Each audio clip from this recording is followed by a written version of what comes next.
Praise the Lord. ஆண்டவராக இயேசு கிறிஸ்துவின் நாமத்தில் வாழ்த்துகிறேன், வரவேற்கிறேன். ஆறுதலும் மாறுதலும் நிகழ்ச்சியின் மூலமாக உங்களை சந்திப்பதில் மிகவும் மகிழ்ச்சி அடைகிறேன்.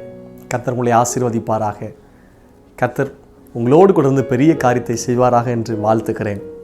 கர்த்தர் உங்களை ஆசீர்வதிக்காக கடவர். ஆமென். தேவன் நம்மோடு கூட பேசுவாராக. ஒரு வசனத்தை நாம் முதலாவது வாசித்து ஜெபித்து கர்த்தருடைய வார்த்தையை நாம் தியானிக்கலாம். 1 சாமுவேலின் புஸ்தகம் 17ஆம் அதிகாரம் 50வது வசனம். 1 சாமுவேல் சாப்டர் 17 verse 50. நான் வாசிக்கிறேன். இவ்விதமாக தாவீது ஒரு கவலினாலும் ஒரு கல்லினாலும் பெலிஸ்தியனை மேற்கொண்டு அவனை மடங்கடித்து அவனை கொன்று போட்டான். தாவீதின் கையில் பட்டயம் இல்லாதிருந்தது. அடுத்த வசனத்தை வாசிக்க கவனிக்கலாம். 1 சாமுவேல் 17ஆம் அதிகாரம் 51ஆம் வசனம். ஆகையால் தாவீது பெலிஸ்தியன் அண்டையில் ஓடி அவன் மேல் நின்று அவன் பட்டயத்தை எடுத்து அதை அதன் உரையிலிருந்து உருவி அவனை கொன்று அதனாலே அவன் தலையை வெட்டி போட்டான். அப்பொழுது தங்கள் வீரன் செத்து போனான் என்று பெலிஸ்தியர் கண்டு ஓடி போனார்கள். வசனம் 57ஆம் வசனத்தை கவனியுங்கள். தாவீது பெலிஸ்தியனை கொன்று திரும்புகையில் அப்னேர் அவனை சவுலுக்கு முன்பாக அழைத்து கொண்டு போய்விட்டான். பெலிஸ்தியனுடைய தலை அவன் கையில் இருந்தது. ஜெபிக்கலாமா? கிருபையும் இரக்கம் நிறைந்த அன்பின் பரலோக பிதாவே, பரிசுத்த பிள்ளையாக இயேசு கிறிஸ்துவின் நாமத்தில் ஜெபிக்கிறோம். வார்த்தையினால் எங்களை ஆசீர்வதிக்க தேவரீர் ஏற்படுத்தின இந்த நிகழ்ச்சிக்காக ஸ்தோத்திரம். இந்த நேரத்தில் உங்களுடைய வார்த்தை மூலமாக எங்களை பலப்படுத்தும், ஆசீர்வதியும். இந்த வார்த்தைகளை கவனிக்கிற ஒவ்வொரு வீடுகளிலும் தேவனுடைய பிரசன்னம் நிரப்பட்டும், விடுதலையின் அபிஷேகம் நிரப்பட்டும். கர்த்தருடைய ஆவியானவர் எங்கே உண்டோ அங்கு விடுதலை உண்டு என்று பார்க்கிறோம். கர்த்தருடைய ஆவியானவர் கேட்கிற ஒவ்வொருடைய இருதயத்தையும் உள்ளத்தையும் ஆண்டவரே இல்லத்தையும் நிரப்புவீராக. வார்த்தையில கேட்கும் போது விடுதலை உண்டாகட்டும். எங்க வாழ்க்கையோடு கூட தேவன் பேசுங்க.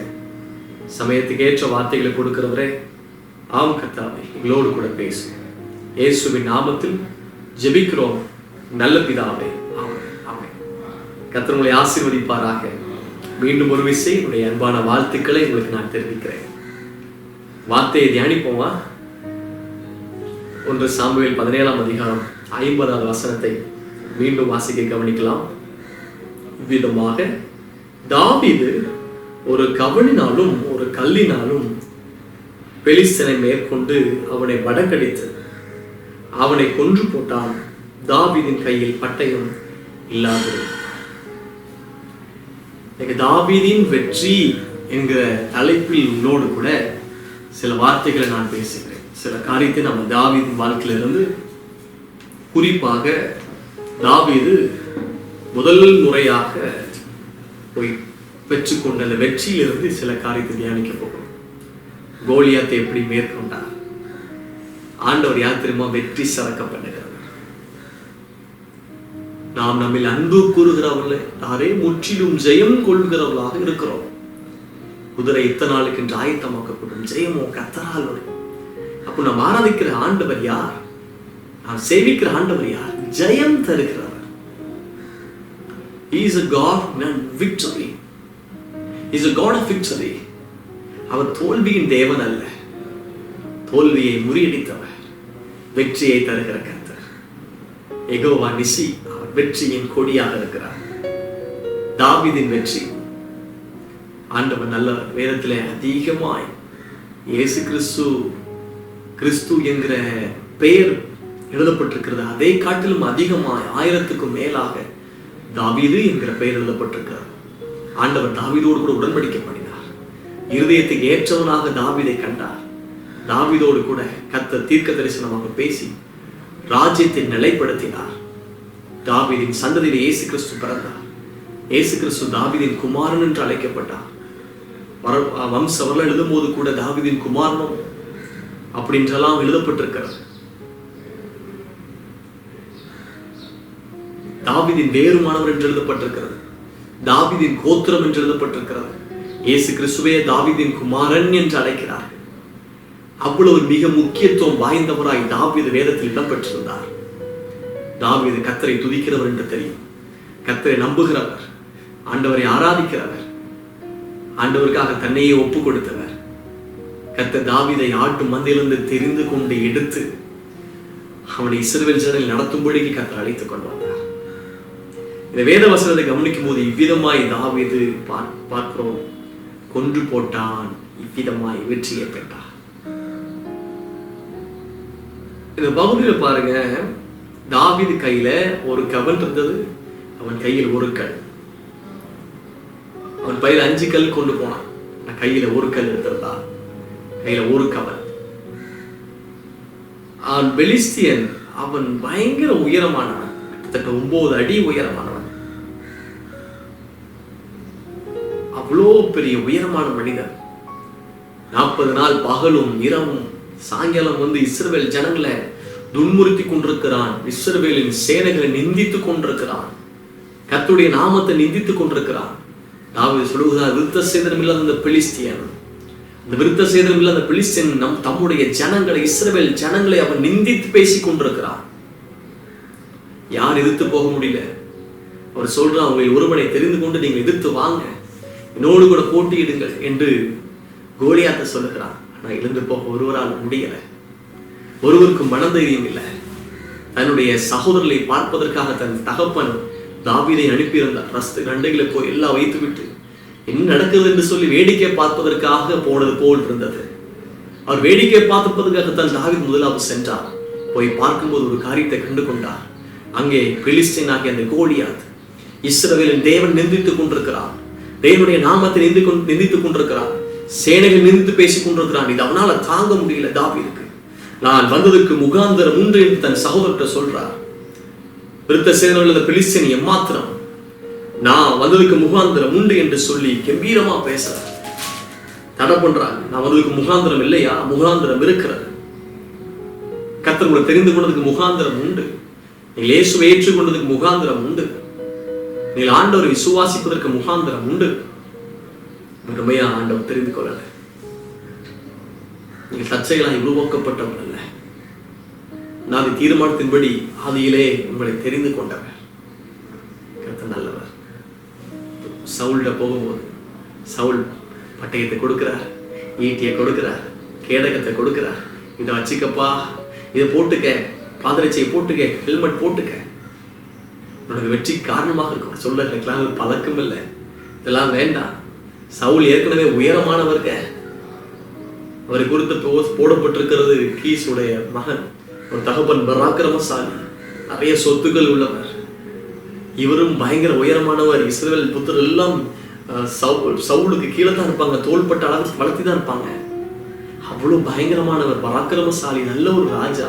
அவனாலவே பெலிஸ்தியனை மேற்கொள்ள முடியவில்லை.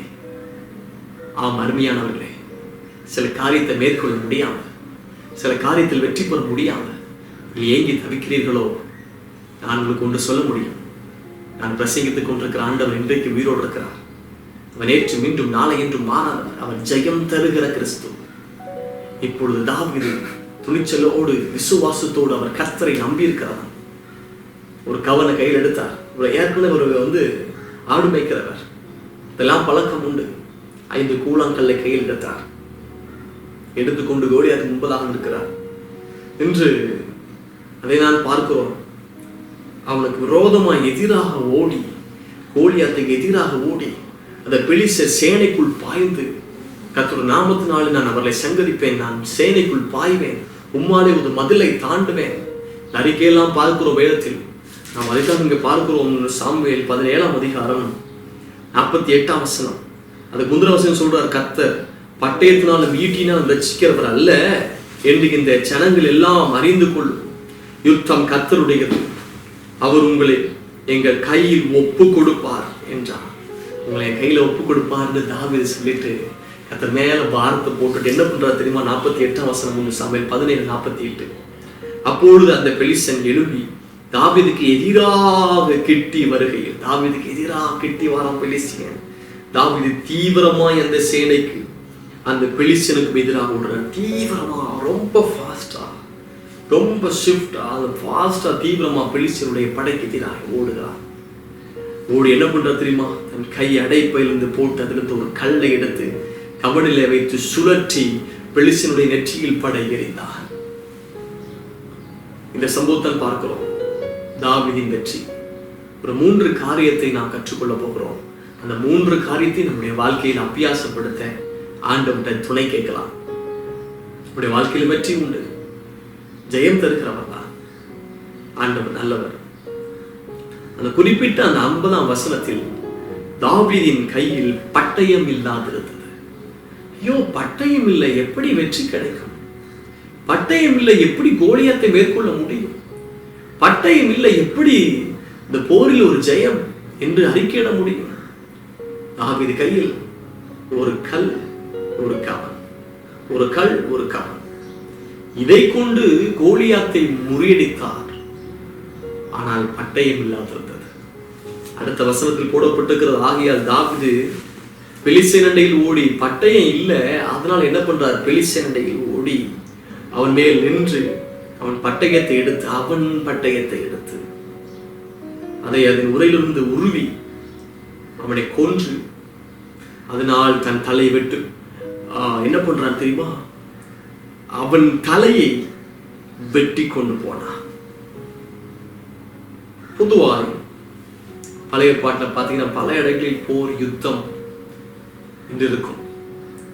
ராஜாக்கள் காலமெல்லாம் யுத்தம் தான். ஒவ்வொரு நாடுகளும் போய் பாலையும் இறங்கி யுத்தம் பண்ணி நாடுகளை பற்றி கொள்வார்கள். அப்போ மிக முக்கியமாக அவங்களுக்கு எல்லாம் என்ன இருக்கணும்? குதிரைப்படை இருக்க வேண்டும், காலாட்படை, போர் வீரர்கள் இருப்பாங்க, போர் சேவகர்கள் இருப்பாங்க, யுத்த வீரர்கள் இருப்பாங்க. அவங்க எல்லாம் ஈட்டி எடுத்திருப்பாங்க, கேடகம் எடுத்திருப்பாங்க, பாதரட்சை போட்டிருப்பாங்க, தலைச்சீரா போட்டிருப்பாங்க. ஒரு பக்கத்துல கேடகம், ஒரு கையில பட்டயம், அம்பு, வில்லாம் வச்சிருப்பாங்க. மிக முக்கியமாய் பட்டயம் கையில் இருக்கும். யுத்தம் என்று சொன்னால் எதிரியுடைய தலை வெட்டப்பட்டிருக்க வேண்டும், கழுத்து துண்டிக்கப்பட்டிருக்கும். இதுதான் யுத்தத்துடைய மேன்மையை. பழைய வரலாற்று, இந்த போருடைய வரலாற்றுடைய பிலிம்லாம் போடுவாங்க. அதெல்லாம் நீங்க பாத்தீங்கன்னா தெரியும், ராஜாக்களோ மிக தலைவர்களோ கழுத்தை வெட்டுவாங்க. பட்டயம் இருந்தால்தான் வெட்ட முடியும். ஆனால் தாவீது கையில் பட்டயம் இல்லாதிருந்தது. பட்டயம் இல்லையே என்று சோர்ந்து போகல, யுத்தத்துக்கு போறாங்க. சவுலு கூட கொடுத்துப்பாங்க, அந்த பட்டயத்தை எடுத்துட்டு போப்பா, கோலியாத்தை வெட்டணும். சுற்றி இருக்கிறவங்களாம் இலக்காரமா பார்த்திருப்பாங்க, என்ன வேடிக்கையா பார்த்திருப்பாங்க, என்ன பட்டயம் இல்லாமல் வெட்ட போகிறாங்க. தாவீது சொல்ல, நீ பட்டயத்தோட ஈட்டியோட இடத்துல வருகிறாய், நானோ நிந்தித்த இஸ்ரவேல் சேனையுடைய ராணுவங்கள், சேனைகள் தேவனாய் கர்த்தருடைய நாமத்துல வந்து நிற்கிறேன் என்று அறிக்கை எடுக்கிறார். பட்டயம் இல்லாதிருந்தது. ஒரு யுத்தம் என்று சொன்னால் பட்டயத்தோடு தலை துண்டிக்கப்பட்டு கொண்டு வரணும். ஆனா தாவீது கையில பட்டயம் இல்லை. இருக்கிறது ஒரு கல் கையில, ஒரு கவன், மற்றும் 4 கல்லும் அவர் பையில போட்டிருக்கிறார், அடைப்பையில இருக்கிறது. கொஞ்சம் தான் இருக்குதுன்னு என்ன பண்ண முடியும்? ஒண்ணும் இல்லையே. யோசிக்கிறீங்களா? கர்த்தர் வைத்திருக்கிறார்.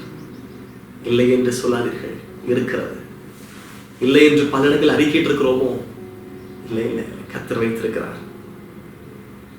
யார் இடத்துல பட்டயத்தை வச்சு வெட்டணுமோ அதே பட்டயத்தை தாவீது எடுத்து வெட்டினார். பின்பதாக பார்க்கிறோம், தாவீதுக்கு பல நேரங்களில் பட்டயம் இல்லாமல் இருந்து கொண்டிருந்தார். சவுலுக்காக அங்கேயும் ஓடி அறிந்து கொண்டிருக்கும் போது ஒரு விசை தேவனுடைய கூடாரத்துக்கு போனார். அங்கேதான் சமூகத்து மேஜையில் உள்ள அப்பம் கொடுக்கப்பட்டது. இப்ப இது இருக்குதான்னு கேட்கும் போது என்ன திரும்ப கொடுத்து விடுறார்? அந்த ஆசாரியன் கோலியாத்துடைய பட்டயத்தை தாவீது கொடுத்து விடுறார்.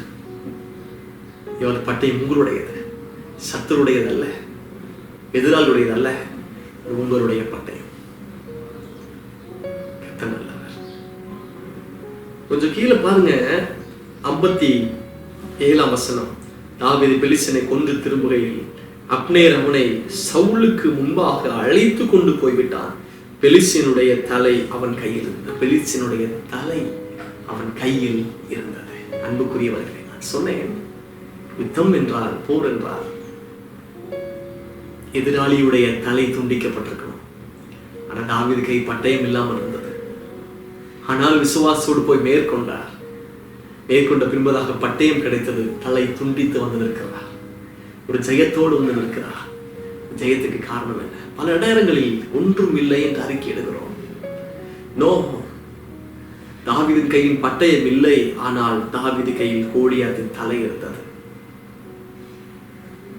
நிறைய நேரங்கள்ல ஏசாயா 1 அதிகாரம் 6 வசனத்துல பார்க்கிறோம். உச்சந்தலை முதல் உள்ளம் கால் வரைக்கும் எனக்கு சுகமே இல்லை, சுகமே இல்லை. பல வியாதிகள், சுகம் என் சரீரம் அனுபவிக்கல, சுகமே இல்லை. சாரிபாத் வீட்டுக்கு எலியா போயிருக்கிறார் பஞ்சகாலம்.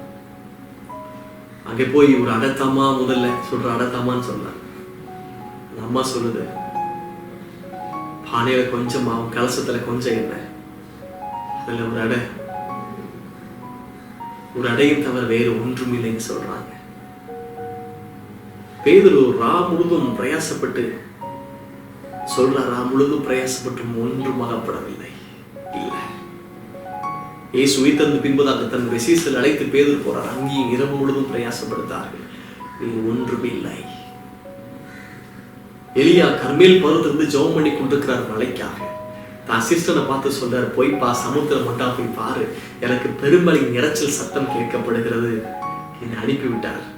அவர் சொல்றாரு, இல்லப்பா ஒன்றும் இல்லை என்று சொல்றார். அப்ப சொல்றாரு, நீ 7 மட்டும் போய் பாரு. 7 தடவை போய் பார்த்தாரு, ஒன்றும் இல்லை. கடைசியில சொல்றார், கையால மேகம் மட்டும் இருக்கு, வேற ஒன்றும் இல்லை. பல நேரங்களில் சில காரியம் செய்வதற்கு ஒன்றுமில்லை. ஆனா கொஞ்சம் யோசித்து திரும்பி பாருங்க, ஒன்றுமில்லை என்று அறிக்கையிட்டு நமக்கு என்னவெல்லாம் கர்த்தர் செய்திருக்கிறார். ஆச்சரியமாக இருக்கும் கர்த்தர் செய்து வந்த வழிகளை. ஒன்றுமில்லை என்றால் நாம் நினைத்தோம், கர்த்தர் அவ்வளவு அதிசயமா நடத்தியிருக்கிறார். எல்லாம் இருக்கிறது. தேவன் யார் தெரியுமா? எல்லாவற்றையும் எல்லாவற்றாலும் நிரப்புகிறவர். லூக்கா 11 அதிகாரம் 6 வசனத்துல பார்க்கிறோம். அங்கே என் நண்பன் சிநேகிதன் முன்பதாக வைப்பதற்கு எனக்கு அப்பம் இல்லை. சிநேகிதன் அவங்க சிநேகிதன் அவன் பார்க்க வந்திருக்கிற வெளிப்பிரயாணமா போறது. அது இயேசு கிறிஸ்து உவமையாக அந்த பகுதியை சொல்றார். அப்போ தன்னுடைய சிநேகிதன் இடத்துல போய் கதவை தட்டுறார் ராத்திரியில. வெளிப்பிரயமா என்னுடைய சிநேகிதன் வந்திருக்கிறான், அவன் முன்பதாக வைப்பதற்கு அப்பங்கள் இல்லை. அவன் முன்னாடி வைக்க அப்பம் இல்லை, கொடுப்பதுக்கு ஒன்றும் இல்லை. இல்லை என்கிற இல்லாமையோடு இருக்கிறீர்களோ, வெறுமையோடு இருக்கிறீர்களோ? பட்டயம் இல்லாதிருந்தது, ஆனால் தாவீதின் கையில் தலை இருந்தது. சில காரியம் செய்வதற்கு திறமை இல்லை, அனுபவம் இல்லை, பணம் இல்லை, ஆள்பலம் இல்லை, பக்கபலம் இல்லை. இல்லை என்று இருக்கிறீர்களோ? அப்படி யோசிக்க வேண்டாம். தேவன் நமக்காக ஆயத்தப்படுத்தி வைத்திருக்கிறார். தாவீது கையில் பட்டயம் வருவதற்காக ஏற்கனவே கோலியாத்து கையில் இந்த பட்டயத்தை ஆயத்தப்படுத்தி வைத்திருந்தார். கர்த்தர் எல்லாவற்றையும் அந்த காலத்தில் நேர்த்தியா செய்கிறார். ஆதாம் ஏவாளை உருவாக்கும் முன்பதாக 6 நாட்களிலும் ஆதாம் ஏவாளுக்கு தேவையான எல்லாவற்றையும் உருவாக்கினார். மனிதனுக்கு தேவையான சகலத்தையும் 6 நாட்களில் உருவாக்கினார். 6ஆம் நாள் மனிதனை சிருஷ்டித்தார். அது வரைக்கும் உள்ள படைப்பு எல்லாம் யாருக்கு? மனிதனை படைப்பதற்கு முன்பதாக மற்ற எல்லாவற்றையும் படைத்தார். உலகத்தோற்று முன்பதாகவே தெரிந்து கொண்டவர், ஏற்கனவே நமக்காக உருவாக்கி வைத்திருக்கிறவர், உருவாக்குகிறவர், இருந்தவர், இருக்கிற வரப்போருமாய் இருக்கிறவர். ஆண்டவர் நல்லவர்.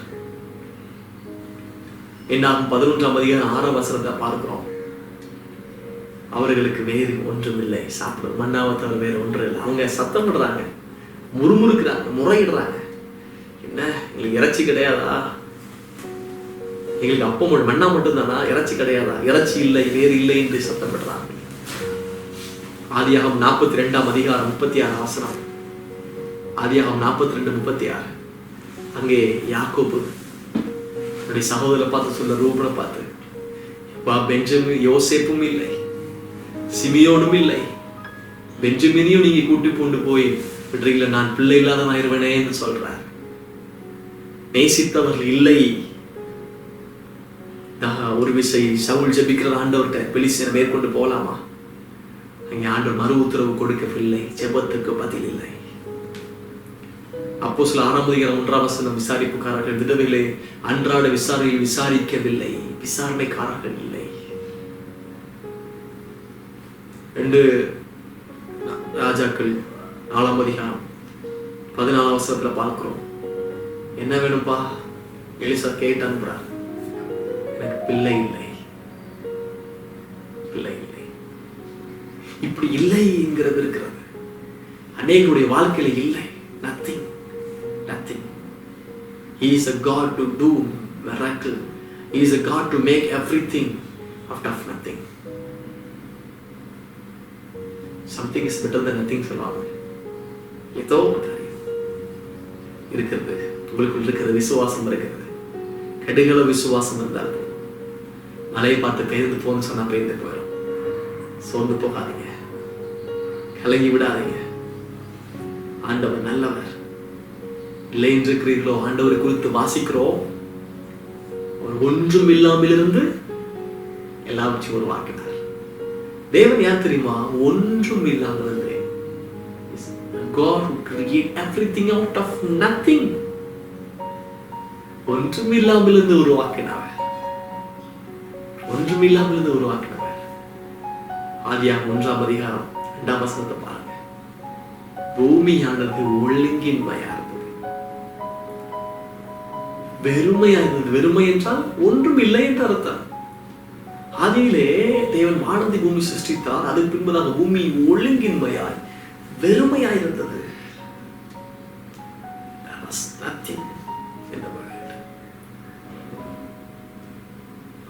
ஆவியானவர் ஜலத்தின் மேல் அசைவாடி கொண்டிருந்தார்.